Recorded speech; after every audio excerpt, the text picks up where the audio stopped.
Voilà 15 ans qu'avec des amis, nous avons entrepris une œuvre singulière, parce qu'elle est politique, mais non pas politique au sens politicien du terme. Nous ne travaillons pas pour des partis, pour un parti, fût-il le meilleur. Il n'y a pas de bon parti en France, c'est impossible, pour la simple raison que ce parti est nécessairement partisan. Serait-il même partisan des meilleures choses du monde?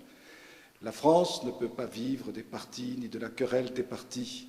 Et avec quelques amis, nous avons entrepris une œuvre pour faire réfléchir les Français, les meilleurs des Français, tous les Français, progressivement, le plus possible de Français, sur une solution qui peut paraître, dans un premier temps, une sorte d'utopie, mais qui n'est pas une utopie, puisque l'histoire le prouve, c'est la solution qui s'impose.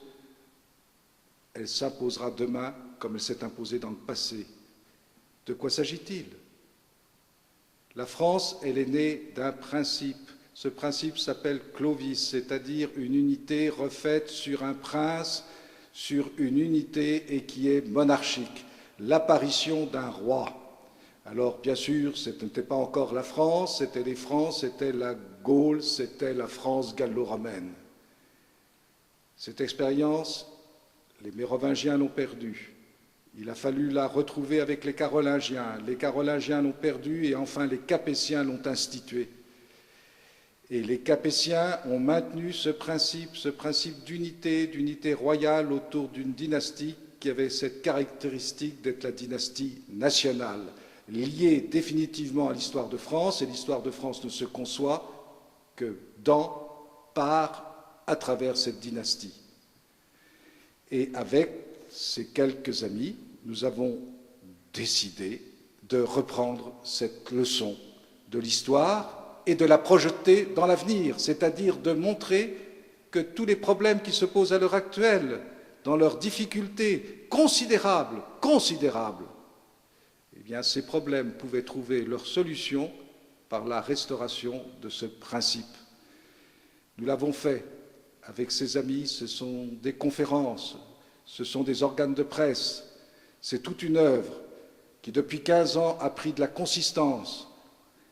Et cette œuvre, elle se fait autour d'un principe, le principe royal, et par conséquent autour d'un prince de chair et d'os, qui maintenant lui-même fait son tour de France.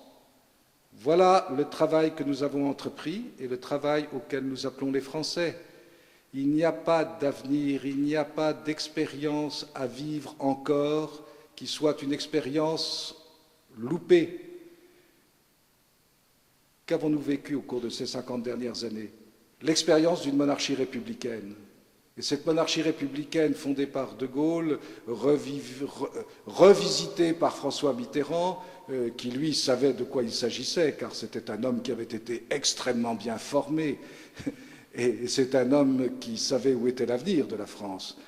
Revisité également par Nicolas Sarkozy, cette expérience de monarchie républicaine a montré toutes ses défaillances. Les journalistes ont tort de se moquer de l'institution présidentielle telle qu'elle est en France, car c'est là que se trouvera l'avenir demain, à la condition que cette présidence devienne une monarchie, une vraie monarchie, avec un vrai roi qui soit un roi national. On a vécu des expériences suffisantes depuis 2 siècles et cela suffit. Il suffit de se rappeler en effet que ce soit au XIIIe siècle, que ce soit au XIVe, que ce soit au XVe avec Jeanne d'Arc, que ce soit au XVIe avec Henri IV, que ce soit au XVIIIe, que ce soit encore au XIXe siècle avec Louis XVIII quand il revient pour clore l'expérience de la Révolution et de l'Empire, pour savoir qu'il n'y a en France qu'une seule solution, c'est la solution d'avenir, c'est le principe royal, c'est le prince royal, c'est lui que nous attendons et c'est la raison de l'œuvre de la Restauration nationale.